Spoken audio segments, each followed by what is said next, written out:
దేశ రాజకీయాల్లో మరో పెద్ద మలుపు రానుందా? రైతుల సమస్యలపై కాంగ్రెస్ భారీ ప్లాన్ సిద్ధం చేసింది. భోపాల్లో జరగబోయే ఈ సమావేశం 2026 రాజకీయాలపై ఎలాంటి ప్రభావం చూపనుంది? పూర్తి వివరాలు ఇప్పుడు చూద్దాం. కాంగ్రెస్ పార్టీ రైతుల సమస్యలను మళ్లీ ప్రధాన అజెండాగా తీసుకొచ్చింది.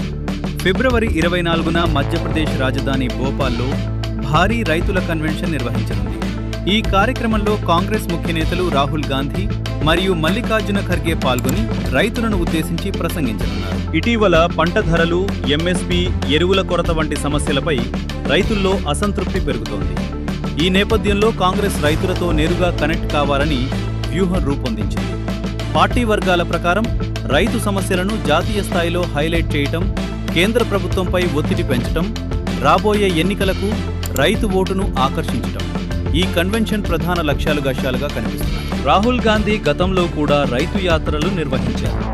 ఇప్పుడు ఖర్గేతో కలిసి పెద్ద సభ నిర్వహించడం రాజకీయంగా కీలకంగా మారింది.